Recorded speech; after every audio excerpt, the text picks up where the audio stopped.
Salut et bienvenue dans cette nouvelle saison de Long Live, mon podcast dans lequel je reçois des experts et des mentors pour améliorer votre bien-être au quotidien. Aujourd'hui, on va parler de sommeil, comment est-ce qu'on peut améliorer sa routine de sommeil, comment est-ce qu'on peut mieux dormir, pourquoi est-ce que 45% des Français dorment mal et se plaignent de leur sommeil. Je reçois aujourd'hui Patrick Lesage, donc c'est un conférencier formateur sur le sommeil.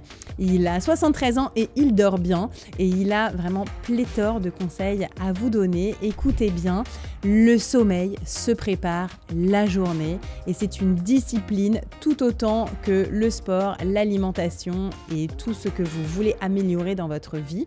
Sans recherche de performance ni de pression, juste des petits tips de la vie et du quotidien pour mieux dormir. Et écoutez bien cet épisode jusqu'au bout parce que vraiment à la toute fin, Patrick nous fait ce cadeau de nous offrir une sieste, une micro-sieste guidée que j'ai suivie et qui m'a fait énormément de bien. Donc je vous souhaite juste une très bonne écoute. Merci beaucoup Patrick de venir répondre à mes questions sur le sommeil. C'est peut-être la grande résolution de rentrée des Français, de bien dormir. Alors ça m'arrange pas moi dans mon business qui est le sport et l'alimentation, mais bien dormir c'est hyper important. Donc vous êtes conférencier et formateur sur le sommeil. Oui, bonjour Lucie, alors merci de me recevoir. Effectivement, je fais à la fois des conférences et des formations pour donner des éléments de compréhension aux personnes qui viennent m'écouter pour qu'elles dorment mieux ou qu'elles soient plus performantes. Ok, et donc ça s'apprend, en fait on peut apprendre ou se former à mieux dormir. Ah oui, lutter contre des préjugés aussi, parce qu'on a plein de préjugés. Donc, démonter un peu les mécanismes. Alors, dans la mesure, ce que je peux dire n'est que la connaissance actuelle, évidemment. Parce que ce que je dis aujourd'hui sera peut-être une contre-vérité demain. Mais aujourd'hui, voilà, c'est d'expliquer aux gens comment ça se présente, comment ça se passe, et pour apprendre à avoir de bons réflexes, de nouvelles façons de vivre. De nouvelles façons de vivre, parce que en fait, c'est vrai que dormir, ça paraît être le truc le plus basique du monde. Enfin, genre, je suis fatiguée, je dors. Enfin, c'est un peu le premier truc qu'on fait bébé, c'est on dort. Et en fait, qu'est-ce qui se passe? Enfin, comment ça se fait qu'on ait besoin d'apprendre à mieux dormir, en fait? Alors, juste petite précision sur la fatigue et l'envie de dormir, qui ne sont pas tout à fait la même chose. La fatigue, c'est je n'ai plus la force physique ou mentale pour faire quelque chose. L'envie de dormir, c'est je ne peux plus rester vigilant. Voilà, ça, c'est déjà un point important. Qu'est-ce qui fait qu'on a envie de dormir? Eh bien, tout simplement, c'est qu'on peut avoir une pression de sommeil. Pour bien s'endormir, il faut deux éléments principaux. Une pression de sommeil, c'est-à-dire un temps d'éveil suffisant depuis le matin. Et il faut aussi respecter son horloge biologique. C'est-à-dire que chacun, je dis bien chacun, c'est important dans les couples, dans les familles. Chacun a sa propre horloge et si on la connaît, alors, si elle est associée à la pression du sommeil, alors on s'endort très rapidement. Mais alors ça, par exemple, l'horloge biologique, on peut commencer par là. À partir de quel âge est-ce qu'elle se met en place? Je veux dire... On va dire que déjà dans l'enfance, mais pas le nourrisson, on va monter vers 3-4 ans, on commence à avoir des rythmes corrects. Ah oui. Mais dès qu'on arrive vers l'adolescence, il y a des choses qui vont être perturbées. C'est pour ça que quand je dis... Il y a des choses qui vont être perturbées. Oui, parce qu'il va y avoir souvent un retard de phase chez l'adolescence. C'est-à-dire que naturellement, il va avoir tendance à reculer son heure d'endormissement. C'est pour ça que je suis un peu gêné pour dire à quel moment ça se stabilise, puisqu'en fait, entre l'enfance, l'adolescence et l'âge adulte, ça peut bouger. Mais les grandes lignes, si on est lève-tôt, on sera sans doute lève-tôt toute sa vie. Voilà. Mais il y a des évolutions qui peuvent se passer. De même que sur les personnes en 3e âge, 4e âge, on peut avoir une avance de phase, contrairement à l'adolescence qui est plutôt un retard. Est-ce que ça peut venir aussi d'une éducation? Je vous prends pour exemple vraiment, donc mon mari et moi, on est tous les deux totalement différents. Donc lui, il est du matin à mort, moi je suis du soir total. Et en fait, lui, toute son enfance, adolescence, a nagé très tôt le matin. C'était un nageur et il nageait à 7h du matin avant les cours. Voilà, donc toute son enfance, adolescence, il s'est levé très tôt pour nager. Et moi, en revanche, donc j'ai fait de la natation, mais moi, mes entraînements étaient tard le soir. Donc moi, j'allais nager de 19h à 20h30, je me dînais après et je me couchais après. Et ça, toute mon adolescence, par exemple. Est-ce que c'est des choses qui font qu'ensuite, adulte, on le garde? Est-ce que ça peut s'éduquer, par exemple, ou est-ce que ça n'a rien à voir? Alors, la natation est un très bon exemple, dans le sens où, effectivement, moi je m'occupe aussi de nageurs. Être au bord du bassin à 5h du matin, 5h30 le matin, c'est compliqué quand il faut aller suivre les cours, reprendre des entraînements. L'horloge, elle est vraiment très, très malmenée. Okay. L'horloge, il y a une composante génétique quand même. Hein. Donc, on est plutôt naturellement du soir ou du matin, et c'est ce qu'on va retrouver. Si on prend les gens qui, je ne sais pas si on abordera le sujet, mais des travailleurs postés, par exemple, où on a de très grosses difficultés, on va se retrouver en jet lag, c'est-à-dire en décalage horaire. Donc, on peut avoir une composante naturelle. Après, s'il n'y a pas de changement, peut-être qu'elle peut évoluer un peu, mais pas radicalement. D'accord, donc en fait, c'est pas parce qu'on a éduqué un ado à se lever tôt, par exemple, ou par la force des choses, qu'il le restera à vie, c'est plutôt parce que peut-être il avait plus de facilité à se lever le matin qu'il a continué à s'entraîner tôt le matin et de ne pas abandonner. Alors si la poule, quoi. Alors là, c'est un super pouvoir, Lucille, parce que si on arrive à éduquer un enfant de cette façon-là, ça serait top, ça serait super. Si les parents, effectivement, peuvent y arriver. C'est compliqué quand même, parce que, je répète, cette composante naturelle peut quand même être contrecarrée. On le voit bien, il y a des parents qui essayent de conduire leurs enfants vers la chambre à une heure précise, et ça ne fonctionne pas. Parce que l'enfant, il n'est pas, j'allais dire, câblé comme ça. Ok, ouais, donc c'est totalement, en fait, ça sort du chapeau, c'est comme Forrest Gump, la boîte de chocolat, on ne sait pas sur quoi on tombe, et on est du soir ou du matin. Il suffit que dans une fratrie, on voit des choses différentes, alors qu'on peut considérer que l'éducation a été la même. Oui, tout à fait. Et donc, par exemple, ça, l'horloge biologique, moi, je me sens très concernée. Comme je suis très du soir, j'avais fait des tests et donc je suis vraiment très du soir. C'est ça qui m'a provoqué mes insomnies à la base, justement parce que d'un seul coup, avec mon enfant, j'avais des horaires très, très fixes à respecter qui ne me correspondaient pas. Comment est-ce qu'on fait dans la vie de tous les jours? Par exemple, on est employé dans une entreprise, il y a des horaires d'ouverture, les enfants vont à l'école à pile une certaine heure, on est bien obligé de les emmener à 8h20. Donc, comment est-ce qu'on fait pour respecter son horloge biologique alors qu'on vit en société avec des horaires très fixes? C'est compliqué. C'est très compliqué, c'est pour ça que le week-end, on voit des gens qui essayent de rattraper le sommeil. Ou de se faire plaisir en respectant leur horloge biologique à ce moment-là, peut-être. C'est souvent, je pense que c'est surtout pour essayer de rattraper. Ils ne se font pas plaisir, ils sont un peu influencés par leur horloge qui dit non, là tu peux rester un peu. Mais on verra peut-être, je ne sais pas si ça sera évoqué, mais le blues du dimanche soir, par exemple, comment il peut se produire. Et c'est souvent parce qu'on ne respecte pas son horloge. Mais les contraintes de transport, les contraintes de scolarité, effectivement, vont faire que si on est un couche-tard, donc un lève-tard relatif, ça devient compliqué. Donc, on pourra travailler avec de la luminothérapie, par exemple, et puis avec un accompagnement, comme évoqué tout de suite, avec des thérapies comportementales et cognitives contre l'insomnie. D'accord. Donc, en gros, très vite, si on se rend compte que notre horloge biologique ne correspond pas à la vie qu'on mène, il faut assez vite s'orienter vers des aides, des rééducations, des aides ou des formations. Ah oui, et puis peut-être essayer de trouver un job, si on parle du monde adulte, là, qui correspond. Personnellement, il y a très longtemps, j'ai travaillé avec des horaires décalés, notamment en horaire atypique, qui était d'ailleurs anti-sens-horaire, donc ce qui est pire, c'est-à-dire matin, midi, soir. Là, c'était pas comme ça, c'était après-midi, matin, nuit. Donc, c'est-à-dire on remonte l'horloge. C'était extrêmement compliqué. Une semaine comme ça, on sort épuisé.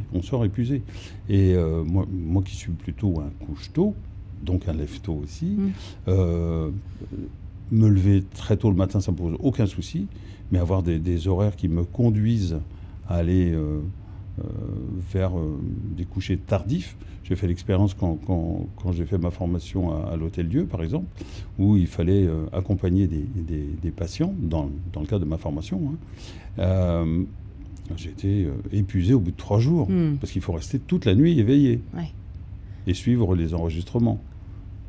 Donc, de la même façon que moi, par exemple, si on me demande d'aller courir à 7 h du matin, c'est une catastrophe, genre je ne peux pas en fait. Tous les trucs de Miracle Morning qui ont été très à la mode à un moment donné, c'était la mode de journaling le matin, courir, faire une routine d'1h40 le matin à 5 du matin. Pour moi, c'est impossible, genre j'ai essayé vraiment, parce que, voilà, de bonne volonté, mais pour moi, c'est la torture, vraiment, c'est pire que tout, de me réveiller très tôt. Et je ne peux rien faire, et mon cerveau est brouillé, alors que par exemple, quand tout le monde est couché, mes enfants sont couchés le soir, mon mari est en train de partir dormir, tant mieux. Moi, à 21h30, 22h, je carbure. Je peux aller courir des marathons à cette heure-là. Je travaille très bien, hyper concentrée. C'est là que j'écris mes meilleurs trucs, c'est là que j'ai les meilleures idées, c'est là que j'ai envie de déplacer des montagnes à 22h. La luminothérapie a été un peu utilisée ou pas? Jamais. Ah, c'est intéressant. Alors ça m'intéresse, c'est quoi ça, la luminothérapie? On va dire que la lumière va influencer les mécanismes cérébraux et que, par exemple, si on est couche-tard ou on veut avancer un cycle, c'est à peu près acceptable, sinon c'est d'autres approches qu'il faut avoir, mais si on veut avancer à peu près d'un cycle son heure d'endormissement, alors porter par exemple des luminettes le matin. Enfin, luminettes, c'est une marque, je ne sais pas si je peux le dire. Ouais, mais voilà. Si on peut donner toutes les marques. Donc c'est quoi ça, des luminettes? Ouais, c'est mignon comme nom en plus. Oui, c'est la luminothérapie portative. C'est-à-dire qu'auparavant, on avait des grandes lampes, etc. Ouais. Fallait rester, j'en ai acheté, ça, j'aimais pas, ça marchait pas. Alors, ça marchait pas parce qu'il faut être stocké devant et on n'aime pas trop ça. Alors que là, ces lunettes portatives permettent d'enclencher le matin la lumière qui s'arrêtera au bout de 30 minutes. Il y a des intensités différentes et on va qu'à ses occupations et on engage son corps à vraiment à démarrer. Donc c'est des lunettes à mettre. C'est au-dessus, c'est des surlunettes. J'en ai pas apporté, mais c'est des surlunettes. C'est intéressant et ça fonctionne super bien. Dès le matin, genre on se réveille, on met ça. Oui. Okay. Le matin. Alors après, il faut vérifier juste, il y a 2-3 petites choses à vérifier. Si des gens ont des problèmes de glaucome, par exemple, donc bien en parler à son opticien. Mais il n'y a quasiment pas de contre-indication.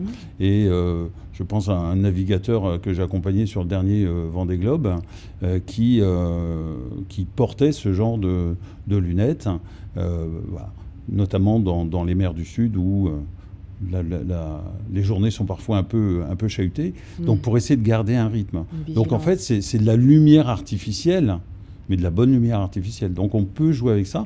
Inversement, si on veut retarder son heure d'endormissement, on les porte en fin d'après-midi et du coup on va bloquer notamment la mélatonine. D'accord, hyper intéressant. Et donc, c'est naturel, hein. Oui, voilà, pas d'effets secondaires, pas de médicaments. Non, juste vérifier cette histoire de glaucome, par exemple.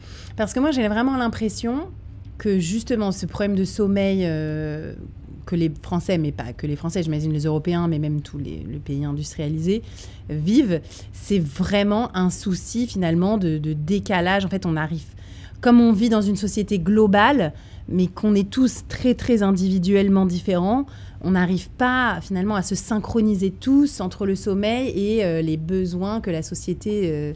les attentes que la société a de nous, en fait. C'est la lumière artificielle qui est venue mettre un peu le bazar aussi là-dedans, parce que... C'est ça le problème pour vous, c'est la lumière artificielle. En tout cas, c'est un des éléments. Hein. Un des éléments majeurs. Et oui, alors la lumière artificielle, qu'elle soit celle de l'éclairage des pièces, l'éclairage des rues, par exemple, je sais pas moi, est-ce que la Lune influence tant que ça le sommeil ? Est-ce que, par hasard, on n'aurait pas laissé sa fenêtre ouverte et qu'on l'a laissé entrer la lumière ?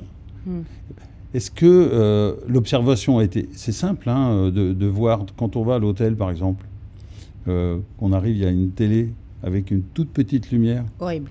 Horrible. Et voilà, la réponse est là. Il suffit de faire une expérience. D'ailleurs, maintenant, moi, je dors avec un masque de nuit, là. Mais c'est le rêve, ça.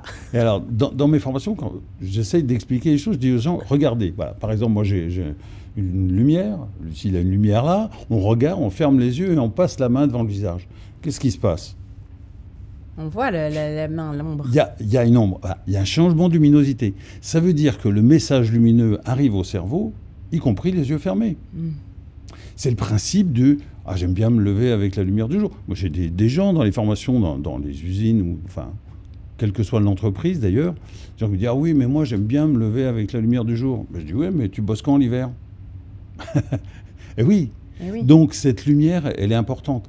Et elle est venue donc perturber un peu nos styles naturels. Après, on va voir les écrans. Je regarde là parce qu'il y a la tablette qui est là. Mais les écrans, les smartphones, etc. Nos pires ennemis.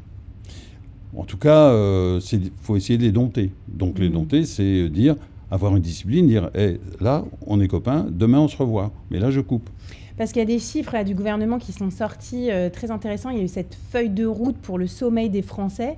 Et donc, un Français sur 5 dort moins de 6 heures par nuit, mais surtout 45% des Français sont confrontés à au moins un trouble du sommeil. Et donc, ce chiffre de 45% a augmenté depuis la pandémie, le Covid. Et donc ça, est-ce que c'est à cause du télétravail, par exemple, ou quel est le lien entre la Covid et cette augmentation de troubles du sommeil? Est-ce que c'est à cause des écrans en plus? Là, je ne saurais pas répondre de façon scientifique et sérieuse. Ce qui est certain, c'est que pendant la pandémie, là, il y avait moins de transport, évidemment. Donc peut-être les gens étaient plus libérés, faisaient ce qu'ils voulaient. On peut peut-être beaucoup plus regarder les écrans et été moins... Et dès l'instant où on est moins contraint, alors on se lâche. Et si on est naturellement du soir, ou parce que c'est un peu anxiogène, l'ambiance, eh bien on va porter son attention sur quelque chose dit de distrayant. Je ne sais pas si ça l'est vraiment. En tout cas, ça occupe l'esprit. Voilà.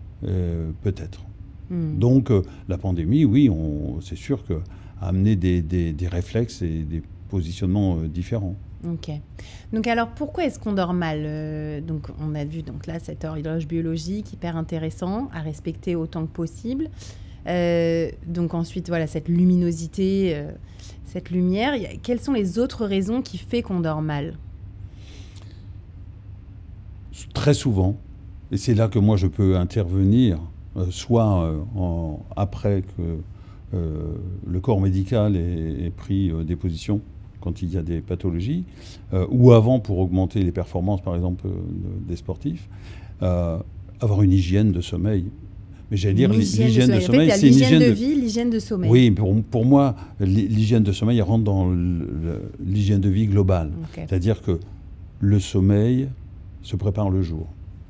C'est beau ça, le sommeil se prépare le jour. Oui, dès le matin. À utiliser. Non, mais c'est super intéressant ça. Et oui, parce que dès le matin, on a évoqué la luminothérapie, ben voilà, on se met en route, etc. Je vais les acheter tout de suite après là, cette conversation.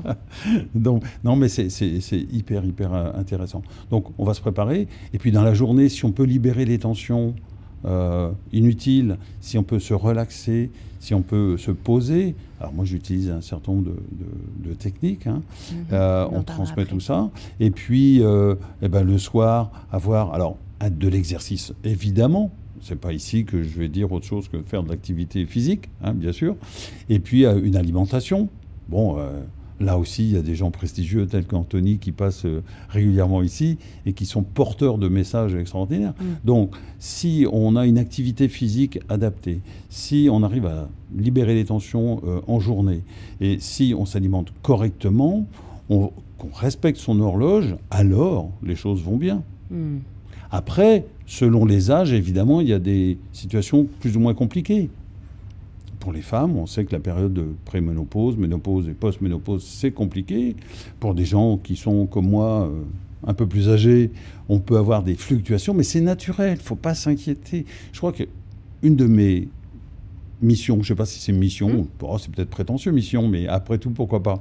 Un de mes rôles, en tout cas, c'est d'expliquer aux gens, vous inquiétez pas, inquiétez-vous si les choses se dégradent, mais parlez-en à votre médecin, mais soyez aussi attentifs, soyez vraiment conscients que le sommeil, lui aussi, prend de l'âge. Donc, il évolue.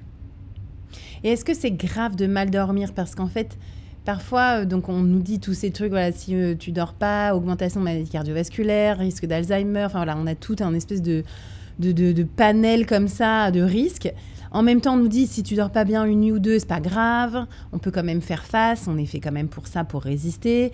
Et en même temps, on a nos montres qui nous disent, t'as pas bien dormi cette nuit, qualité de sommeil. Ne pas trop écouter ses montres. Enfin, on a beaucoup de messages, en fait, un peu de tout et son contraire. Donc, quelle est la gravité et à quel moment est-ce que ça devient grave? Alors, si on parle de l'insomnie, puisque c'est quand même un des troubles les plus importants à prendre en compte. 3-4 nuits sans sommeil correct, c'est pas très grave. 3-4 nuits d'affilée, comme ça, oui, voilà, je dis, un coup de bourre. Je ne parle pas de nuit blanche, hein. Là, on a bientôt le départ de la course du Figaro. Là, ça va être compliqué parce qu'ils vont pendant être 3 jours quasiment avec pas de sommeil du tout. Si on prend le Vendée Globe, sur 3 mois, ils vont dormir par phase de 20 minutes, 40 minutes quand tout va bien, voire 3 heures exceptionnellement. Mais ils arrivent à dormir un petit peu quand même. Donc c'est quand même important d'avoir tous ces temps. J'ai oublié la question. Oui, Alzheimer, ça doit être le lien avec Alzheimer. Je dois mal dormir. Oui, non, les insomnies ponctuelles, c'est pas très grave. On va avoir sans doute un sommeil de rebond dans les jours qui suivent, qui va permettre de régler. Donc 2-3 jours après, on redort bien et ça va mieux. Mais l'insomnie, c'est comme le burn-out. Parfois, les mots méritent d'être expliqués. Une insomnie, c'est j'ai du mal à m'endormir et où je me réveille la nuit avec des difficultés d'endormissement et où je me réveille plus tôt que prévu le matin. J'ai une plainte de sommeil, c'est-à-dire que je considère que je n'ai pas un sommeil récupérateur. Donc ça, c'est vraiment réveil. Et en journée, je ne suis pas en forme. 3 fois par semaine depuis au moins 3 mois. Ça, c'est une insomnie chronique. Et là, vraiment, il faut la prendre en considération parce que tous les risques évoqués, maladies cardiovasculaires, etc. C'est là que les risques augmentent. Oui, bien sûr. Et ça correspond à combien de personnes à peu près en France? Est-ce qu'on a un chiffre? Non, alors moi, les chiffres, je m'arrête jamais sur les chiffres parce qu'ils peuvent toujours être contredits. En revanche, ce qu'il faut, c'est que les personnes prennent conscience que on ne laisse pas les choses aller, on ne s'inquiète pas tout de suite parce que sinon, alors surtout en regardant les montres, tous les outils connectés aujourd'hui, alors même si ça va très vite, hein, mais aujourd'hui, les outils connectés ne sont pas très fiables. Je suis d'accord. Alors, ils vont donner certains éléments, tout ce qui touche au système cardiaque, puisqu'ils sont basés un peu là-dessus, même si c'est sûr ou sous-estimé, mais le temps d'endormissement, etc. Mais on ne va pas donner les rythmes. Les phases de sommeil. Or, ce sont les phases de sommeil qui sont les plus importantes. Donc les gens regardent, ah oui, ma montre a dit que j'ai pas... Alors ça n'en est pas une, celle-là. Hein. j'ai pas bien dormi, mais on n'a pas besoin de regarder la montre pour savoir. Tout à fait, on le sait si on est crevé. Eh bien oui, et du coup, on devient cyberchondriaque, quoi. À force de vouloir être dans... Ben oui, on veut être dans sommeil, pardon. Donc on veut... on veut être trop près de la norme. Trop parfait. La norme, elle n'existe pas. Elle est qu'est-ce que je fais pour moi qui est en phase avec mon mode de fonctionnement. C'est ça qui est important. Et c'est pas parce que quelqu'un va... Alors, on se méfie, il y a des bornes hein, quand même. On dit 6-9 heures pour un adulte. En dessous de 6 heures, c'est pas la majorité, bien au contraire. Et au-delà de 9 heures, c'est pareil, on peut avoir quelques doutes sur la bonne santé de la personne. Et ça, c'est la médecine qui prend en charge. Mais globalement, il ne faut pas s'inquiéter si, inutilement, si soit la montre, soit même pendant 2-3 nuits, on n'a pas bien dormi. Mais c'est quand ça s'installe que ça devient embêtant. Et donc cette idée du stress, donc le stress qui nous empêche de dormir, ça c'est quand même une constante qui revient en permanence. Et en fait, tout le monde te dit « Ah, tu dors mal, mais t'es stressé ». On est stressé, en même temps, on ne l'est pas non plus trop. Enfin, comment est-ce qu'on fait pour gérer son stress comme ça? Il y a le stress de l'endormissement. Moi, je l'avais, ça, par exemple. C'est-à-dire que finalement, j'avais peur d'aller dormir parce que je savais que j'allais mal dormir et que j'allais pas bien dormir et que ça allait être l'enfer. Après, il y a aussi le stress parce que, voilà, en ce moment, on est dans une période de boulot intense. On a envie que ça se passe bien, donc ça mouline. Il y a une espèce de stress aussi parfois parce qu'on a trop regardé les news. On a l'impression que le monde va s'écrouler sur notre tête en permanence. Comment est-ce qu'on fait pour gérer ce stress? Est-ce qu'il y a des doses? Est-ce qu'il faut prendre sa dose à un certain moment et puis la calmer? Libérer les tensions, ce que je disais tout à l'heure, au fil de la journée, par des techniques simples de respiration. Alors moi, je travaille à partir de la méditation, j'ai mon cursus, je suis coach en cohérence cardiaque, donc là aussi on a des techniques, psychologie positive aussi, regardons la vie telle qu'elle est, etc. Enfin, se poser dans la journée. Et si on arrive le soir relativement posé, si on respecte son horloge, et si on a une hygiène de vie correcte, on s'endort rapidement. On s'endort rapidement. Alors, se poser dans la journée. Donc, venons sur ce terme. C'est au moins la 3e fois que vous me le dites. C'est quoi ça, se poser dans la journée et libérer ses tensions? Parce que moi, j'ai l'impression que c'est, pour moi, libérer les tensions, c'est aller nager 45 minutes avec au moins 20 minutes de fractionné. Sinon, les tensions ne sont pas libérées. Oui, mais là, Lucille, on est sur le physique pour se détendre, d'accord? Et ça fonctionne. Mais il y a le mental aussi. On a une approche holistique quand même. Hein. N'oublions pas que le physique va alimenter le mental le physique. Et ben, libérer ces tensions, c'est-à-dire prendre le recul nécessaire. Alors, j'évoquais la méditation, par exemple. Mais il ne s'agit pas de rester en position zen pendant 20 minutes, etc. Simplement, se poser tranquillement, prendre 5 minutes. Par exemple, les chefs d'entreprise qu'on peut rencontrer, moi, souvent, je leur dis par rapport au stress. Je dis, mais alors, comment vous faites quand vous préparez... Ah, bah, j'ai un détail précis. Hein. Ou alors, j'ai mes fichiers, j'ai mes... Ah, bah. Je dis, et vous, vous préparez comment? La question, je viens de Mars. Hein. Prenez 5 minutes pour vous poser. Et on fait quoi pendant ces 5 minutes de poser? Alors, on va soit faire de la méditation, soit de la cohérence cardiaque, par exemple. Tout simplement, c'est respirer, c'est fondamental. Savoir respirer, c'est fondamental. Quand je pratique, je dis aux gens, tiens, vous prenez votre pouls, et voilà. On peut le faire, hein, Lucille. Voilà, allez, on prend son pouls. Donc, pour prendre le pouls, ça c'est... Moi, je prends là, normalement. Oui, ben, on va essayer là. Dans le prolongement du pouce, là, il y a un petit creux. Voilà, il y a un petit creux. Et on essaie de le choper. Voilà. Et quand on l'a, voilà, on se centre sur la force et la fréquence. D'accord? Et puis, là, on inspire tranquillement, naturellement. Et on souffle très, très, très lentement. Et on regarde la pulsation, ce qu'elle fait. Voir si elle bouge ou pas, et dans quel sens. Alors, je prends un risque, hein, parce que si ça ne marche pas... c'est pas toujours perceptible. Hein, mais... Ça ralentit. Ouais, ça ralentit. Et oui, ça, c'est les effets inotropes et chronotropes. Alors, je ne veux pas être trop technique, mais c'est ça, en fait. C'est quand on expire, on met tout le système parasympathique en route. Voir sur une simple expiration à la main. Alors, quand on met des capteurs, on le voit à l'écran. Ça suffit. Les gens ont compris que ça sert à quelque chose. Parce que quand on dit tu respires, bon, c'est sympa, le sage, on raconte un truc. Oui, mais en fait, est-ce que ça suffit? Je pense que c'est plus ça la réflexion. C'est parce qu'on dit, ah oui, 2 respirations, c'est bon, je peux le faire. Mais est-ce que ça suffit? Et en fait, finalement, les gens ne le font pas. Quand ils auront expérimenté, moi je dis toujours aux gens, ne me croyez pas, mais essayez. Mais ne me croyez pas, évidemment. Seul le résultat de votre expérience va fonctionner. Mais quand on leur met un capteur et qu'ils voient le retour, on est vraiment sur du biofeedback. Hein. Et du coup, là, ils se disent, ah bah oui, tiens, cohérence cardiaque, quand on voit la courbe qui se met en place, moi j'ai rien fait, c'est eux qui ont respiré et qui ont mis du positif. Parce que la cohérence cardiaque, c'est pas que la respiration 5-5, c'est aussi aller mettre du positif. Mais ça, c'est un autre sujet. Mais ça se fait, mais il ne faut pas passer 3 heures là-dessus. C'est quoi la cohérence cardiaque exactement, hein, par rapport à la méditation ou à la respiration au carré, par exemple? Alors, les respirations, si on veut aller sur ce terrain, on va dire les respirations, pour moi, il y a trois grandes formes. La respiration relaxante. Alors, toujours travailler avec l'abdomen, bien évidemment, et ce diaphragme et le nerf vague qui passe par là, parce que ce nerf vague, il est fondamental. Donc, la respiration relaxante, on n'est pas comme ça, on est posé, les 2 pieds bien à plat sur le sol. Voilà. On inspire tranquillement, par le nez de préférence d'ailleurs, il y a plein de capteurs dans le fond du nez qui vont au cerveau. Là. Et puis, on expire par la bouche. Mais, par exemple, 2 fois plus de temps qu'on a mis pour inspirer. Donc, on inspire, par exemple, sur 3-4 secondes, et on souffle tranquillement. Et on relâche tous les muscles du corps maintenant. Ça.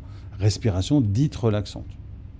Ce qu'on va utiliser quand on fait, par exemple, pour engager une sieste.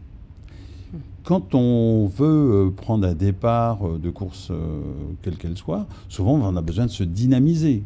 Donc là, on va faire l'inverse. On va souffler comme ça, souvent, très, très souvent. Et puis, il y a les respirations. Donc là, on a fait inspiration courte, expiration longue. Après, on a fait inspiration longue, expiration courte. Et bien là, on va faire au carré. Alors, le carré, c'est quoi? C'est que je vais inspirer, par exemple, 3 secondes, bloquer poumon plein pendant 3 secondes, j'expire pendant 3 secondes, voilà. En fait, on rééquilibre oxygène, gaz carbonique. Ça, c'est plutôt concentration. Mais après, qu'importe, il va y avoir des gens qui vont vous dire ça. Le principal, c'est de respirer. Ça va. Après, la respiration de cohérence cardiaque, on va inspirer pendant 5 secondes et expirer pendant 5 secondes. Après, il y a tous des phénomènes de boucle de rétroaction entre le cœur, qui est un mini-cerveau, on a quand même 40 000 neurones ici, hein, d'accord, qui vont monter et redescendre, des boucles de rétroaction. Et on voit des courbes qui sont très hachées quand on démarre la pratique. Et la respiration fait qu'on va calmer les battements cardiaques et on va harmoniser la respiration. Et du coup, on calme son mental. Et ça a rapport avec quoi? Donc, c'est les poumons, la respiration, ou est-ce que c'est vraiment finalement un signal que le cerveau envoie à tout l'organisme, que tout va bien et qu'on a le temps? Qu'est-ce qui se passe physiologiquement? Ça boucle. Là, on ne va pas trop aller dans la technique, mais les messages afférents, c'est-à-dire le cerveau, sur 100% d'informations, il y a 80% d'informations qui montent. Et il y a 20% d'informations qui partent, qui repartent. Okay. D'accord ? Donc on capte avec tous les sens. Et après, le cerveau, une fois qu'il a tout analysé, il renvoie ces messages dits efférents un peu partout. Et là, il y a des boucles de rétroaction entre le cœur et le cerveau. Ben après, c'est un peu technique, donc on ne va peut-être pas trop y aller, mais sur les fréquences qui vont être... Quand on inspire, on va avoir un certain nombre de messages qui vont au cerveau qui va réagir dans l'autre sens. Donc en fait, on va réguler. C'est ça qui est intéressant dans la cohérence cardiaque, c'est qu'on régule les battements cardiaques qui ne sont que le reflet de nos émotions. Quand on est stressé, une émotion vive, on a le cœur qui s'affole tout de suite. Alors que quand on respire tranquillement, et notamment à la fréquence de 5 secondes, 6 respirations par minute, c'est cette notion de 5 secondes d'inspiration et 5 secondes d'expiration qui est important. Alors vous avez des gens qui vont dire, oui, alors moi je fais 4,5, 5,5, enfin bon. Oui, c'est une moyenne. Les purs, c'est pas, non, d'accord, les purs. C'est scientifiquement, c'est vraiment 10. HeartMath, c'est ça. Quand David Servan-Schreiber en a parlé dans son bouquin Guérir, il parlait de ça. Okay. Et aujourd'hui, c'est pas démenti. Alors après, on va avoir des gens qui vont apporter... Moi, voilà. C'est comme quand je cuisine, hein. Moi c'est au gramme près. On me dit c'est ça, je ne déroge pas. Il y a des experts qui ont fait des choses. Moi je répète simplement. Okay. Et l'affirmation positive qui va avec, c'est on se parle. Oui, alors on se parle. On veut passer en gros du cortisol quand on est stressé vers la dopamine, l'ocytocine, la sérotonine et les endorphines. Et ça, c'est les pensées positives qui vont nous amener tout ça. On voit bien le soir aussi, pour s'endormir tout simplement, on respire tranquillement par exemple. De toute façon, le soir pour s'endormir, ce qui est plutôt bien, c'est à la fois des respirations relaxantes comme ça, et puis de la cohérence cardiaque par exemple. Hein, on peut les mettre à suivre. Une va permettre par exemple de descendre la température et l'autre de se détendre. Et du coup, et puis on occupe le cerveau.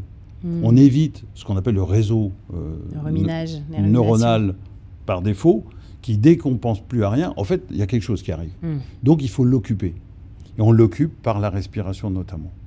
Alors une technique simple, parce que si on dit aux gens, allez, centrez-vous sur la température de l'air et qui sort de vos narines, au bout d'une minute, ça y est, vous avez lâché. Oui, tout à fait. Une autre technique, c'est de mettre la main sur le ventre, par exemple, voire sur le thorax, voilà, et puis d'inspirer, de se centrer. Et là, vous êtes centré sur quelque chose qui bouge, donc c'est plus facile de maintenir. Et vous faites ça. La concentration. Et oui, vous déplacez. Le cerveau, il vient plus se focaliser ailleurs. Il n'est plus en dérive. Et pour la nuit, c'est ça. Je disais tout à l'heure, c'est pas de se réveiller qui pose problème la nuit. C'est de se rendormir. Si on laisse le cerveau partir, c'est cuit. Alors, on va en revenir juste aux insomnies, mais là, donc, ce dont on parlait, c'était de se faire une pause dans la journée, comme vous disiez, puisque le sommeil se prépare le jour. Donc, ce genre de pause, comme ça, de cohérence cardiaque, respiration, méditation, c'est dans la journée, plusieurs fois dans la journée. Quand on a besoin, quand on peut. Alors, après, il y a des sociétés qui ont plus ou moins des lieux dédiés pour ça. Enfin, c'est compliqué parfois. Mais on peut s'isoler. On peut, pourquoi pas, aller dans sa voiture ou dans une pièce, si c'est possible. Voilà. Mais s'isoler simplement, se centrer sur soi et poser essayer de ne pas être débordé par les émotions. Et est-ce que parfois, ça vaut mieux d'écouter quelque chose, par exemple une méditation guidée ou une cohérence cardiaque guidée, parce que comme ça, on est... Alors, personnellement, j'essaye... Alors, par exemple, sur les respirations, aujourd'hui, on voit des choses apparaître avec des équipements, etc., qu'il faut porter et tout. Personnellement, je suis plus pour l'autonomie, sans équipement, sans... Après, moi, quand j'ai envie de méditer, parfois, ça me fatigue et j'écoute des podcasts. J'écoute pour me laisser aller. Je me laisse porter. Il ne faut pas se faire mal non plus, hein. Il ne faut pas être dans l'épure toujours, c'est de se dire... Bah oui, il y a des gens qui vont s'endormir, par exemple, avec de... Tiens, un exemple. Il y a des gens qui vont s'endormir avec de la musique. Bon, c'est rarement du métal, mais bon, pourquoi pas, hein. Alors, ils vont s'endormir avec la musique. Où est le problème? Si c'est leur doudou. Après, le problème, c'est plutôt les écouteurs, enfin, etc. Mais il y a des gens qui s'endorment comme ça. Moi, j'utilise énormément la sonothérapie. Je ne sais pas si vous connaissez. En fait, c'est des sons binauraux. On brouille le cerveau. Voilà, c'est ça. C'est ce que je disais. Et ça en fait, on le brouille. Super bien. Oui. Et comme ça, comme on le brouille, il ne peut pas se focaliser sur d'autres choses. Oui. C'est une forme de méditation, en fait. On vient troubler. C'est super.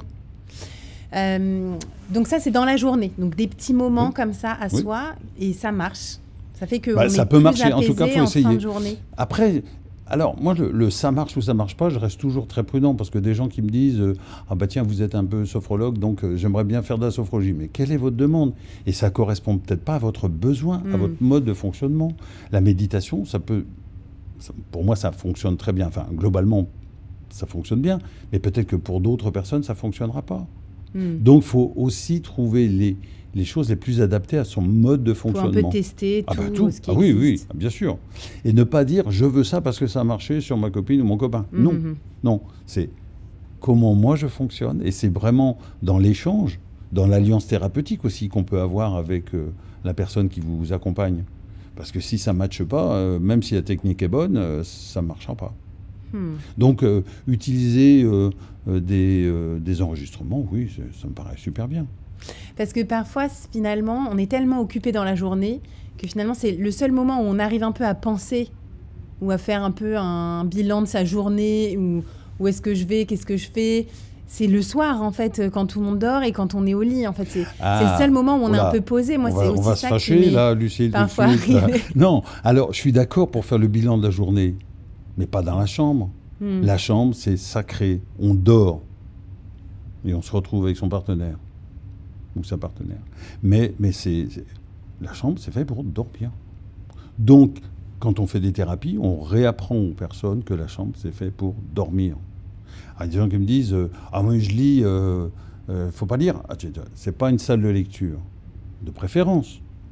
Et on dit aux gens, souvent, quand vous réveillez la nuit, vous avez l'impression que vous n'allez pas du tout vous rendormir. Eh bien, vous vous levez et vous allez lire dans une autre pièce, vraiment pour que le cerveau réapprenne que cette chambre, c'est un lieu sacré pour le sommeil. Ouais. Pour la petite histoire, moi j'ai fait une thérapie cognitive comportementale pour l'insomnie. Et donc j'ai fait ça, cette réduction de temps passé au lit. Et donc on a interdiction de passer plus de 10 minutes dans notre lit sans dormir. Ouais. Donc en fait, si on se couche à 23h15 et qu'à 23h25 on ne dort pas, il faut se lever et faire autre chose jusqu'à ce qu'on ressente qu'on est sommeil. Ouais. On retourne et si on ne s'endort toujours pas, on se relève et... Et alors ça fonctionne ? Alors c'est très très dur, mais ça a très bien fonctionné. Voilà, super. Mais oui, par contre c'est dur. Ah ben évidemment, il ne faut pas dire aux gens que... Surtout le matin, interdit de snooze et de... C'est réveil, dans les 5 minutes, t'es levé. Eh ben, c'est ça l'éducation aussi. Hein. Quand je dis le matin, ça commence le matin, c'est ça. Ça sonne, je me lève. Voilà. Ça, oui. C'est dur. Oui, c'est dur, mais voilà. Moi, je fume pas et je bois pas. C'est dur quand on n'est pas du matin. Je sais pas. Oui, mais c'est comme tout. Quand il faut changer ses modes de fonctionnement, quand il faut sevrer de quelque chose, c'est compliqué manifestement. Eh ben oui, c'est dur, mais c'est tellement mieux. Tout à fait. Bien, mais c'est dur. J'en suis conscient. Mais c'est dans la compréhension et dans le partage, dans l'harmonie avec la personne qu'on reçoit, qu'on peut faire passer ce message en disant on gagne à deux ou on perd à deux. Mais vous n'êtes pas seul. moi je suis là. Et ça, c'est hyper important. Et si la personne se sent épaulée, alors, voilà, il faut l'encourager à. Et après, si vraiment, c'est comme quand les gens portent des machines, quand ils font des apnées, il faut vraiment les encourager pour et qu'on ne s'arrête pas au premier échec. Parce que si c'était si simple, il n'y aurait pas tous ces pourcentages que vous évoquiez. Ouais. J'ai une autre question. Est-ce que dormir à deux diminue la qualité du sommeil? C'est presque une question perso, hein, mais... Est-ce qu'on est fait pour dormir à deux? Jeune peut-être. Non, trêve de plaisanterie. Trêve de plaisanterie, mais j'ai des couples, parce que dans mes formations, je vois beaucoup de gens d'entreprises notamment, qui... faut diriger l'entreprise quand même, il faut avoir la tête sur les épaules, me disent, nous, tu vois, on a 30 ans, on fait chambre à part. Ce n'est pas quelque chose qui est tabou chez eux.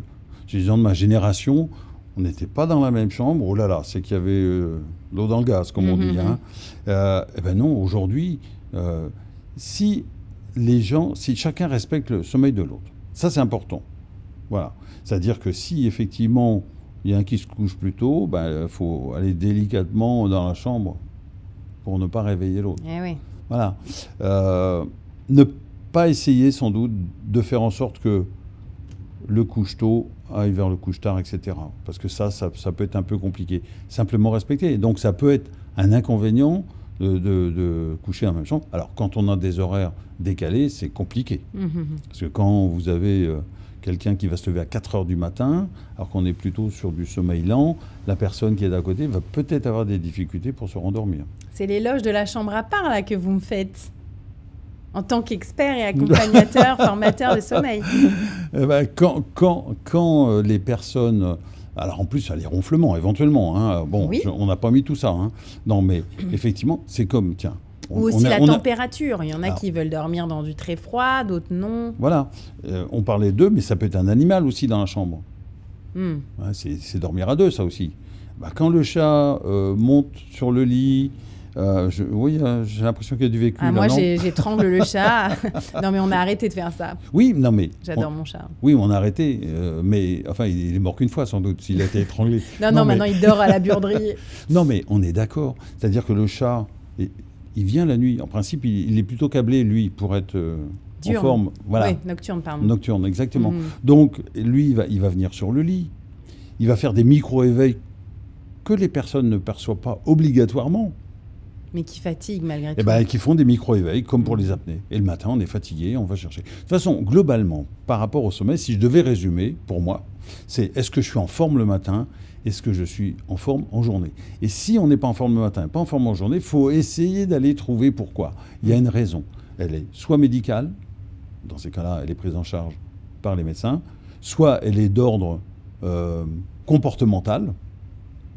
Et alors, c'est la personne... son comportement. Voilà.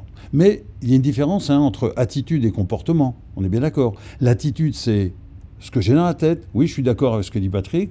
Mon comportement, c'est je fais ou je fais pas. Eh oui, bien sûr. Comme beaucoup de gens disent je veux faire du sport, mais ils le font pas. Exactement. Oui. C'est bien la différence. Il faut le faire. J'insiste sur cette notion de attitude et comportement. Parce que c'est hyper important. Il faut être bien dans sa tête, dire ok, j'y vais. Mais si j'y vais, j'y vais. Je n'ose pas, j'arrête. Oui, effectivement. Et je le fais. C'est une discipline, encore une fois. C'est comme sûr. Pour manger ou le sport ou quoi. Il faut de se discipliner un peu. La vie fait que on a plein de perturbateurs. La lumière, le boulot, voilà. Donc, il faut essayer de gérer au mieux ces perturbateurs. Je crois que c'est un petit peu ça, en fait. Donc, ça veut dire faire des sacrifices. Et oui, il faut faire des sacrifices. Moi, il y a des gens qui me disent « Ah ouais, mais tu te rends compte, moi, je rentre le soir, hein, alors, écoute, je vais pas me coucher tout de suite, parce que j'ai l'impression que je travaille, je dors. Ouais. Je dis, alors, qu'est-ce que tu fais le week-end ? Je récupère. Et je dis, oui. Conclusion, tu as fusillé ton week-end. Donc, tu vas pas être en harmonie avec le reste de ta famille, parce que toi, tu vas essayer de récupérer. Ça marche bien comme discours. Parce que du coup, les gens se disent, ah ouais, finalement, je suis jamais bien. Parce que le soir, j'essaye de compenser en étant tout seul sur des jeux. Un peu de loisir, pourquoi pas. Ouais. Voilà, exactement. Et le week-end, j'essaye de récupérer. C'est bien que je ne profite pas Je suis en décalage, en fait. Mais c'est vrai qu'on est tellement tenté. Parce que finalement, le soir, les séries, regarder des trucs, même parfois lire finalement le livre qui est intéressant ou quoi. Donc, en fait, on est tout le temps tenté de ne pas dormir ou aller voir des copains. Oui, mais on lit avant d'aller se coucher, par exemple. D'accord ? On lit dans la pièce à côté. On baisse la lumière, puisque la lumière, c'est extrêmement important. Donc, on baisse la couleur, la température. Ouais. Hein, on va changer. On va jouer plutôt rouge-orangé, plutôt les lumières. On ne repasse pas dans la salle de bain, évidemment. C'est-à-dire qu'on est passé dans la salle de bain avant d'aller s'installer à la télé. Parce qu'en fait, on est en train de s'endormir. Et là, la lumière de la salle de bain pour brosser les dents et tout. Oui. Moi, j'ai essayé à un moment donné, dans ma salle de bain, le soir, je mettais des bougies. Oui.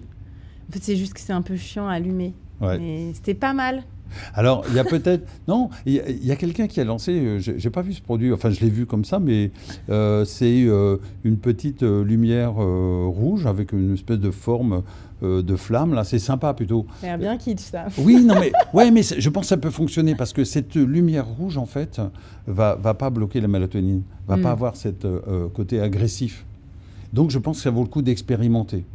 Aujourd'hui, on dit même que pour s'endormir, il faudra mettre de la lumière rouge. Mais on dit tout, et puis après on va dire autre chose, mais il faut juste trouver le bon compromis. Mais je trouve que c'est intéressant d'aller creuser ça quand même. Bon, donc peut-être, faire sa routine de nuit avant d'aller se coucher, bien avant. La routine, elle s'installe tous les jours, bien sûr, mais surtout, par exemple, là, la salle de bain, non, c'est quand j'ai fini de dîner, suffisamment tôt, si possible. Oui. Ça, c'est encore autre chose. Et puis je vais m'installer, et je vais voir... Je vais essayer de ne pas aller sur des séries trop prenantes, pas sur des news qui sont plutôt flippantes. Oui, tout à fait. On va sur quelque chose de tranquille, on discute, on écoute de la musique, on lit, voilà, quelque chose de tranquille. Comme un parent dirait à un enfant. Mais c'est ce que j'allais dire. Parce que tout ce que vous me dites, j'ai l'impression de m'entendre avec mon ado. C'est normal, je pourrais être... Pas de portable dans la chambre. À condition de ne pas avoir le sien à ce moment-là. Bien sûr. Oui, non, mais le contre-exemple, attention, hein, c'est le genre de truc, de piège facile. On va voir le gamin, on a le portable en main, puis on dit, non, arrête de regarder ton portable. Ah oui, d'accord. C'est vrai. Et oui. Mais tout ça, c'est du courant. C'est juste, il faut faire un petit peu attention. C'est que des petites choses qui sont extrêmement simples, mais parfois compliquées à mettre en œuvre, mais avec des résultats extraordinaires. Toutes des petites choses, c'est vrai, finalement, tout ce dont on parle, ça paraît tellement facile et simple, mais finalement, 45% de la population française souffre du sommeil. Donc, c'est simple, mais personne ne le fait. Alors, très peu. La feuille de route qui vient d'être éditée, là, justement, dans le cadre de la santé mentale, je répète quand même. Hein. Oui. Donc, c'est bien Plan santé mentale 2025. Voilà, c'est bien qu'il y a un lien sommeil. Enfin, les autorités ont trouvé ça, parce que la Société française de médecine et de recherche du sommeil, l'INSV, l'Institut national du sommeil et de la vigilance, le réseau Morphée, etc., ça fait combien de temps qu'ils en parlent et ça fait combien de temps qu'ils n'est pas écouté. Donc aujourd'hui, là, ça entre. Et il y a un volet, notamment, auprès des enfants, pour éduquer les enfants. Après, il y a un autre volet pour le public, informer. Moi, c'est ce que j'essaye de faire depuis 15 ans. Et notamment aussi un volet pour les entreprises, pour inciter les entreprises à respecter le sommeil des employés, que ce soit pour les horaires décalés, on pourra d'ailleurs en parler un peu, et aussi pour les messageries et les sollicitations de travail après certaines heures. Si on réfléchit un peu, on trouve aberrant dans des entreprises de signer des accords d'entreprise pour empêcher les gens de regarder leur écran d'ordinateur le week-end. Non mais on marche sur la tête, quoi. Ouais, mais en même temps, les gens le font. Ah bah oui, alors moi je m'amuse, parce que moi je suis indépendant, donc je m'amuse. J'envoie des messages le week-end sur Link, par exemple. Eh bien sur Link, qu'est-ce qu'on voit ? Des gens qui réagissent dans des temps très très courts. Tout à fait. C'est très amusant. Alors, moi je le fais pour m'amuser, parce que ça me permet de faire des petites stats, enfin des choses comme ça. Mais ça veut dire que les gens, ils décrochent pas. Moi, le soir, à 20h, mon téléphone est coupé. Parce que dans mes formations, je dis aux gens, voilà, il y a un SAV pendant 6 mois. Voilà, je vous offre un SAV. Vous pouvez m'appeler si vous avez un souci. Et j'essaie de vous accompagner. Alors, évidemment, on va dire, attends Patrick, on va t'appeler le soir. Oui, pendant l'insomnie. Ouais, sauf à 23h. Sauf que moi, à 20h, c'est coupé. mon téléphone est coupé. Voilà. Donc, c'est cette discipline. Moi, ça ne me manque pas. Hein. Ouais, JOMO, FOMO, ça vous dit quelque chose, tout ça? JOMO, le FOMO, Fear of Missing Out, peur de manquer quelque chose. Qui est passé à JOMO, Joy of Missing Out. Ah, oui. Pas mal. Le plaisir aujourd'hui de plus être... à fond dans tout. Non mais c'est dingo. Ce matin, je venais de Nantes là, et je regardais un peu dans le train. Dans le train et dans le métro. C'est top, quoi, franchement. Hein, tout le monde est sur son téléphone en permanence. Moi, j'ai l'impression d'être un zombie, quoi. Enfin non, les autres sont un zombie, pas vous, mais vous êtes observateur du Zombieland. Oui, mais c'est l'impression que c'est moi qui suis à côté, hors norme. C'est vrai. De même, depuis Covid, moi, je n'écoute plus la radio quasiment en journée. Et le soir, je filtre beaucoup mes informations. Je préfère lire un quotidien à peu près sérieux. Et voilà. Donc, pour m'informer. Parce finalement, c'est vraiment revenir aux sources. Bah oui. Dans le revenir aux sources, j'aimerais juste qu'on parle aussi dans la routine de la tisane. Est-ce que la tisane aide à dormir ou est-ce que c'est contre-productif ? Non, mais les deux. Mais c'est bien parce que moi j'ai une sœur qui est donc médecin, et elle m'a fait tout un speech sur la tisane. Je vous en parlerai juste après. Ouais, alors moi je vais donner juste un avis comme ça. La tisane peut aussi entrer dans les rituels. Voilà. Donc voilà. La tisane, c'est plutôt quelque chose de chaud, et c'est intéressant parce que ça va peut-être amener aussi une réaction du corps qui va... par vasodilatation, etc., permettre de refroidir. Pourquoi pas? Mais souvent, il y a ce geste. L'inconvénient, c'est qu'on peut se lever la nuit pour aller aux toilettes. Voilà. Donc, c'est à la fois bien et faut choisir ce qui est le mieux. Oui, tout à fait. Non, mais en plus, souvent, la tisane, en fait, c'est un peu aussi associé à une petite sucrerie. Donc, parfois, les gens vont tremper un petit gâteau, un petit bout de chocolat. Du coup, ça remonte un peu le taux de glucides et ça favorise l'éveil. Et il y a aussi, en effet, ce côté aller faire pipi en pleine nuit. Et finalement, en fait, déshydratation. Parce qu'en fait, finalement, on se déshydrate, donc on récupère moins bien. Et il y a aussi un reflux gastro-œsophagien qui peut s'installer. Parce qu'en fait, on boit, après on se couche. Et c'est pas idéal au niveau de l'œsophage. C'est pour ça aussi, si on revient aussi au niveau des repas, hein, un délai de 2 heures paraît quand même... oui, mais alors ça, par exemple, le délai de 2 heures. Mais c'est compliqué. C'est bien si tu habites au Danemark, peut-être, et que l'école finit à 15 heures et qu'à 17 heures, tout le monde est rentré à la maison. Mais par exemple, en France, où les activités extrascolaires des enfants souvent finissent à 19 heures, parfois 20 heures, ils rentrent, ils ont faim, et ensuite, voilà, il est déjà 21h15 et il faut se coucher rapidement. Mais donc, de même que les adultes qui vont faire du sport. Oui. Tout à fait. Le soir, on voit bien que quand on va faire du sport le soir, on constate, moi je pose la question, puis dans les questionnaires que j'envoie, il y a un certain nombre d'éléments qu'on va mesurer, c'est-à-dire soit avec des données objectives ou subjectives. Quand on met des montres, des actimètres par exemple, pour mesurer les mouvements, etc., on voit des choses. La présence de la lumière ou pas dans la pièce, etc. Bien on sûr, a la des musique éléments. très forte. Voilà. Et donc le soir, les gens vont faire du sport, donc leur corps va monter en température, le rythme cardiaque, etc. Va monter. Il faut que ça redescende. Mais entre avoir une difficulté d'endormissement si on s'endort beaucoup trop, si on se couche beaucoup trop tôt par rapport à cette fin d'activité, on peut avoir des difficultés d'endormissement. Mais entre cette difficulté ponctuelle et ne pas faire d'activité physique, le choix est vite fait. Hein. Oui, je suis d'accord, mais malgré tout, moi, par exemple, nager le soir, c'est l'horreur. Si je nage le soir, je ne dors pas de la nuit. Parce qu'en fait, la piscine, il y a plein de lumière, ça m'a activé à mort. On voit bien avec les sportifs qui sont en foot, par exemple, etc., handballeuses, volleyeuses, tous ces gens-là ont des difficultés, bien évidemment. Et oui, les matchs très tard le soir, en plus avec l'adrénaline. Et alors moi aussi, récemment, là, j'étais avec des équipes féminines en dévolley, des jeunes femmes, entre 18 et 25 ans, donc une partie en scolarité. Donc c'est compliqué, quoi. C'est très compliqué, parce qu'il faut se lever comme pour les nageurs. Il faut se lever, il y a les entraînements, il y a les repos, il y a les déplacements. Ça s'ajoute au commun des mortels. Donc, sportif, c'est compliqué. D'ailleurs, est-ce que le sport peut empêcher de dormir trop de sport ? Je pense que oui. Alors, on peut trop... en tout cas... trop fatigué, les muscles trop... Alors, trop fatigué, non, je répète, hein, si on revient à la définition du début, la fatigue, c'est... Je n'ai pas la force physique ou mentale. Okay. Le temps d'éveil, là, bon, il y avait récemment le Tour du Mont Blanc, hein, avec des travaux faits par Rémi Urdiel qui sont super passionnants, qui suit le sommeil des sportifs depuis très longtemps, où on a des insomnies, et, enfin, des hallucinations parce qu'on ne dort pas assez, par exemple. Hein. Donc, est-ce que le sommeil, enfin le sport peut empêcher de dormir? Oui, si on en fait trop, si on ne prend pas assez de repos.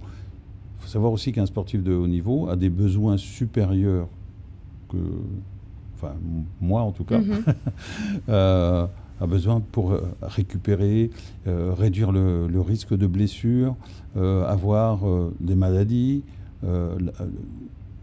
se reconstituer sur le plan musculaire, etc. Ils ont des besoins, alors que c'est souvent pas atteint, ça. Tout à fait. D'ailleurs, en Norvège, hein, c'est une des grosses spécificités norvégiennes, c'est 1 heure de sport pour les sportifs de haut niveau égale 1 heure de sommeil en plus. Donc, par exemple, s'ils s'entraînent 4 heures dans la journée, ils vont essayer de dormir entre 10 et 12 heures. Alors, je ne sais pas si c'est possible, avec des siestes, j'imagine. Ouais, non, mais c'est compliqué après. Alors après, les siestes, faut les amener. Hein, parce que les siestes, en gros, il y a une espèce de micro-sieste. Alors les gens appellent ça parfois sieste flash, sieste parking, sieste royale.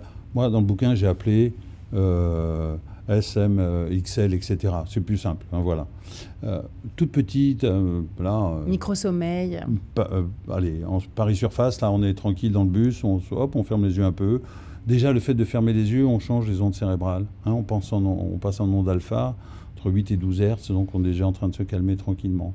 Après, sieste de 10 minutes, déjà, on peut récupérer de la vigilance pour l'heure qui vient. Moi qui suis un couche tôt, un soir j'étais parti faire une conférence pas très très loin de chez moi, mais à 100 km quand même. Il fallait rentrer et à 23h j'étais bien là où j'étais et je me suis dit il faut quand même rentrer. Et bien à 7 km de chez moi, je me suis posé, 7 km de l'arrivée, pour dire voilà, on est sérieux, on s'arrête 10 minutes et ça me permet au moins d'être là aujourd'hui. Parce qu'on se surestime très souvent. Attention aux derniers kilomètres qui sont extrêmement mortels. Donc, 5 minutes, 10 minutes d'arrêt, c'est peut-être une vie qui continue. Et juste à la fin de cet épisode, tu m'as promis une sieste de 3 minutes, là. Donc, mais avant, j'ai une dernière question. Donc, pour les personnes qui ont des horaires décalés, c'est très souvent, moi, dans ma communauté, un cas de demande de conseil autour de la perte de poids, parce qu'en fait, c'est des personnes qui souffrent énormément de prise de poids et de surpoids, parce qu'en fait, leur sommeil est déréglé, et donc ça augmente leur appétit et même la régulation de tout leur stockage de graisse et leur métabolisme. Qu'est-ce qu'on peut faire quand on a des sommeils comme ça perturbés par un travail contraignant ? Alors, merci pour cette question, parce que je vais aborder 2 choses. On va revenir sur l'obésité, etc., mais le risque de développer des cancers notamment. Actuellement en France, il y a 7 cas qui sont passés au tribunal et que 7 femmes infirmières de nuit ont fait reconnaître leur cancer du sein comme maladie professionnelle. Ouais. Donc l'ANSES a diffusé il y a 10 ans presque maintenant, un rapport de 500 pages sur les risques liés au travail de nuit, aux horaires atypiques. Et là, on commence à en voir les causes. Donc, c'est passer sa carrière en horaire de nuit, on est complètement en décalage, tout le temps, y compris le week-end, en décalage avec sa famille. Donc ça, c'est très compliqué. Donc je pense que un jour, ça se régulera. On ne pourra plus aller vers des gens qui... Des carrières longues comme ça, non, ça doit durer quelques années max. Oui, mais pourquoi on y va ? Faut dire les choses. Parce que ça paye mieux, que la pression professionnelle est quand même moins importante, qu'en journée, on fait ce qu'on veut. C'est-à-dire qu'on a souvent des gens qui sont courageux, qui font des doubles journées. Donc, ils s'épuisent. Et un jour, on leur dit, ça serait bien d'arrêter, etc. Ils vont perdre quoi ? Alors, la liberté de la journée, la double activité, oui, pourquoi pas, mais surtout de la rémunération. Une organisation, parce qu'il y en a un qui va conduire les enfants à l'école le matin. Et c'est très compliqué. Donc, je pense que là, il faut faire très, très attention à cette notion de travail. Après, sur les horaires atypiques, qu'est-ce qu'on peut faire ? Est-ce que justement, il y a un truc à manger, orienter son alimentation ou son La sport nuit, pour favoriser un meilleur rythme ? Alors, on va essayer de garder des rythmes de repas, mais la nuit, effectivement, très souvent, l'alimentation va être trop sucrée. Grignotage permanent et pour voilà. tenir le coup. Voilà, donc on va plutôt être sur des protéines de type poulet ou des choses comme ça. Il faut quand même manger.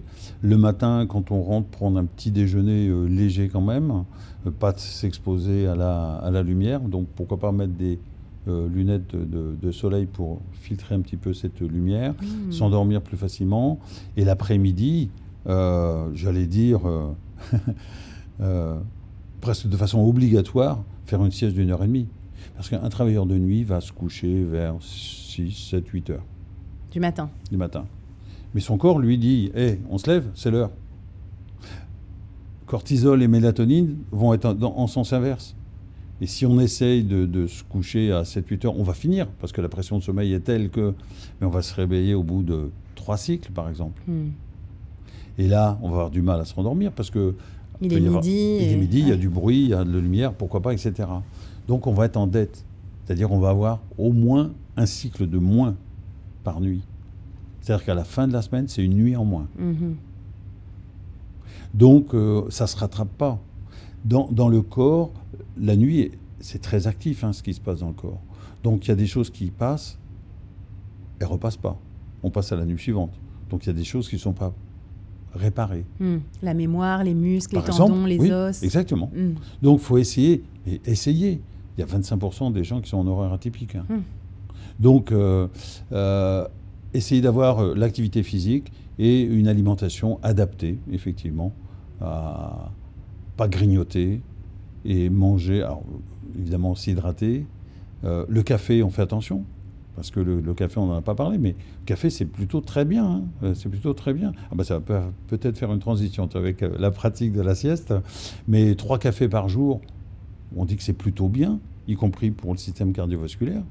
Mais si on prend trop près de l'heure d'endormissement, on va voir un effet de la caféine qui va être important. Parce que la caféine, en gros, selon les écoles, on va dire, mais allez, on boit un café, il faut à peu près 15 à 20 minutes pour que les systèmes d'éveil soient à peu près bloqués.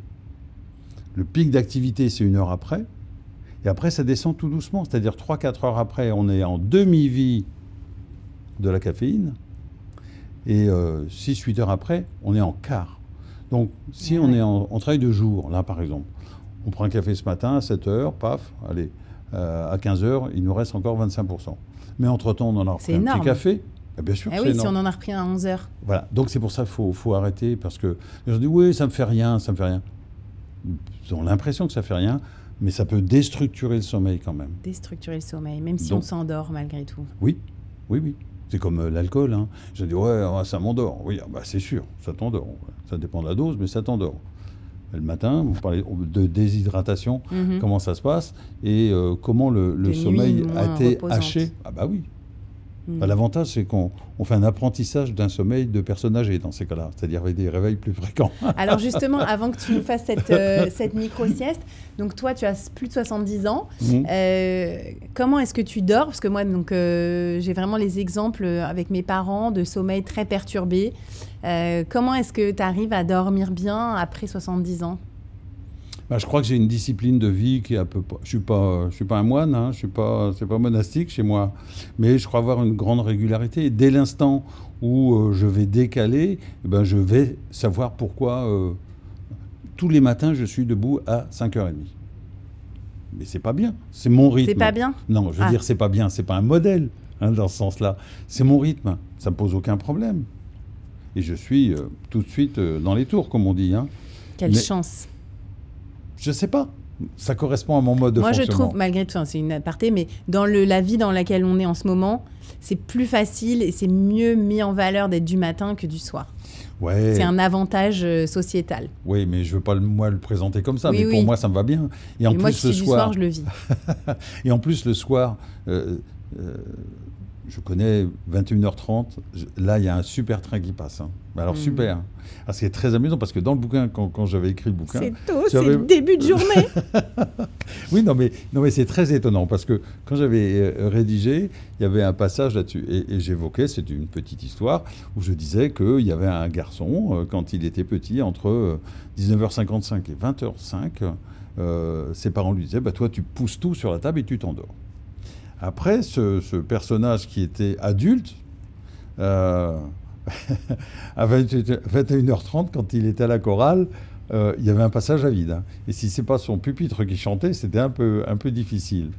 Et bien ça, ma fille, quand elle a vu le livre, elle dit « Papa, c'est toi ça ?» Ben oui, c'est moi. Effectivement. Donc j'ai une grande régularité dans ma vie. Mais ce n'est pas triste pour ça. Il faut juste que mon environnement... l'accepte et que moi j'accepte que les autres soient différents. Mais la grande régularité, j'essaye de faire un petit peu attention à mon alimentation et puis mon activité physique.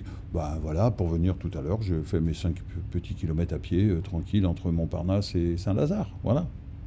Magnifique, merci beaucoup. Merci beaucoup pour toutes ces informations, c'était vraiment très intéressant. Et moi, ce que finalement... Enfin, le résumé, c'est vraiment, encore une fois, la discipline, la régularité, accepter sa différence, tester plein de choses qui nous va pas, la simplicité aussi. Et finalement, c'est vraiment très similaire au sport, à l'alimentation équilibrée, à tout ce qui est hygiène de vie de manière générale. C'est juste faire attention aux tentations qu'on peut avoir, qui peuvent nous faire sortir d'un schéma qui serait bon pour nous.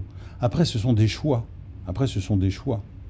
Et tu vois, cette phrase-là, on peut la prendre pour le sport, l'alimentation, le couple, l'éducation, les apprentissages, enfin pour tout, en fait, cette phrase-là, les tentations et soi-même rester assez sérieux.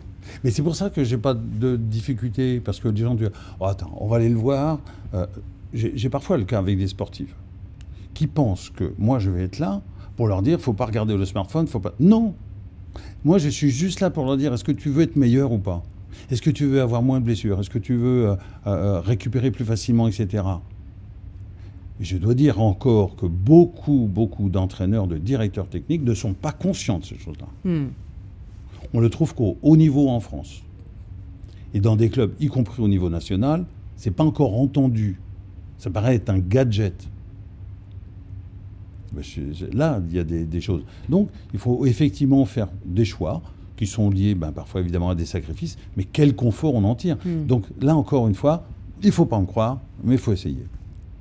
Merci beaucoup Patrick, et donc on t'écoute, on s'endort, on dort. Alors, je vais le faire là, oui, je mets sur YouTube. Alors moi je suis vraiment très difficile à endormir. Donc, alors, si ça marche... Alors, déjà, je vais pas essayer de t'endormir. D'accord. Alors, déjà, je vais te demander d'avoir une attitude un peu différente. C'est-à-dire qu'on va mettre les deux pieds bien à plat sur le sol. Voilà. Oui, pourquoi pas comme ça, voilà. Les deux mains plutôt posées sur les genoux, sur les cuisses, tout simplement. Je bouge tout, David. Voilà. Alors, pourquoi pas mettre le petit coussin derrière ta tête, là, voilà, tranquille, pourquoi pas prendre une bonne position. Voilà, ce qui est confortable. Eh ben voilà, c'est parfait. Je peux allonger mes jambes? Oui, bien sûr. Enfin, plutôt, non, je préfère allonger, bien ancré, voilà. L'ancrage, voilà. Et les deux mains, le long du corps, par exemple. Voilà. On ferme les yeux. C'est pas confortable, ça. Attends, je vais trouver autre chose. Ouais, voilà. Voilà. Voilà, parfait. On ferme les yeux, tranquillement. Et puis on s'installe, voilà, tout simplement.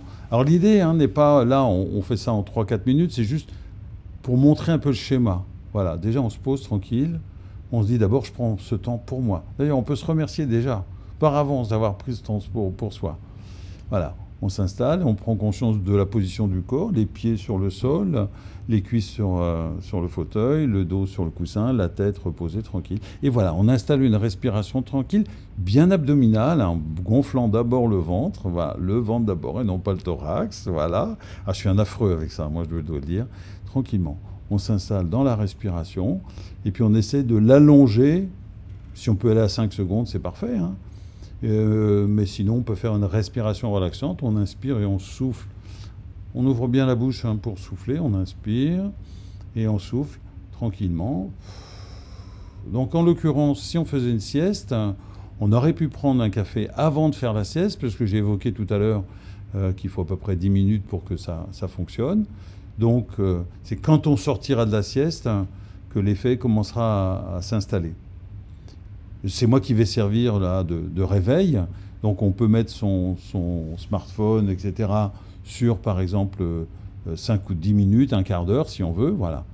Et dès l'instant où on a mis un réveil, on sait on sera réveillé. Donc, on va pouvoir se relâcher tranquillement. Et puis là, on va faire un petit scan corporel tranquille, tout en respiration. Donc là, on prend conscience du contact de la nuque avec le dossier. Voilà.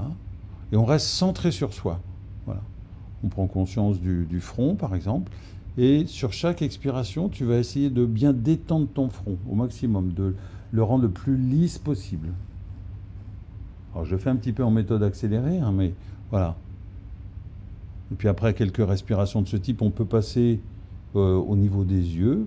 On se centre sur les yeux en percevant la lumière derrière les paupières closes. On prend conscience aussi des globes oculaires hein, dans l'orbite. On peut porter maintenant son attention tranquillement sur le nez, sur la température de l'air qui entre et qui sort des narines, par exemple. Est-ce que c'est la même chose ou pas? Je ne veux pas de réponse, simplement c'est toi qui es centré dessus. La respiration est parfaite, elle est tranquille. Voilà. Et si des idées passent, il faut les laisser passer. Il faut revenir 1 fois, 10 fois, 100 fois sur le corps. Maintenant, voilà, bouche est entrouverte, donc c'est parfait. Donc les mandibules sont détendues. On prend conscience de la position de la langue, par exemple, dans la bouche. Voilà, on prend conscience maintenant du poids de la tête, par exemple. Et sur chaque expiration, on a peut-être la sensation d'une tête qui s'enfonce un peu plus dans le dossier. Essaye de te centrer aussi sur les sons les plus lointains. Là, par exemple, peut-être la clim. Et peut-être maintenant ma voix qui est un peu plus proche. Voilà, la respiration est vraiment tranquille. On redescend comme ça tranquillement. Les épaules. Tu compares l'épaule gauche, l'épaule droite. Est-ce que c'est les mêmes sensations? Est-ce que c'est agréable, désagréable? Juste un avis. Pas autre chose que ça. Les bras, les avant-bras. Et là, maintenant, tu peux te centrer sur tes doigts. Et sans les bouger, essaye de percevoir chacun de tes doigts. Sans les bouger. La respiration est toujours tranquille. Hein. Voilà. Et d'ailleurs, tu sens peut-être ta poitrine qui se soulève sur chaque inspiration et s'abaisse sur chaque expiration. Voilà, on inspire tranquillement. Parfait, c'est tranquille, c'est parfait. Les sensations superficielles, hein, les vêtements sur la peau, peut-être profondes avec les battements du cœur, peut-être que tu les ressens. Voilà, donc on va peut-être arrêter ici, tu restes tranquille pour l'instant. Et on fait comme ça le corps, et on peut très bien lâcher prise dans tous les sens du terme avant d'arriver au pied. Donc là, pour sortir de la pratique, puisqu'on a changé un petit peu les ondes cérébrales, on va prendre conscience de ce qu'il va falloir faire pour se réveiller, revenir. Donc tu reprends conscience que tu es dans cette pièce ici à Paris, et puis tu vas prendre de grandes inspirations bien profondes, et là tu vas souffler fort, hein, plus fort que ça pour une sportive. Allez, on inspire, allez, hein, dynamisante, hein. Ah voilà, encore une petite là, voilà, et puis après tu actionnes le corps en tapotant ton corps, voilà, en le bougeant pour revenir physiquement ici, et quand c'est confortable pour toi, ben, tu ouvres les yeux, tout simplement.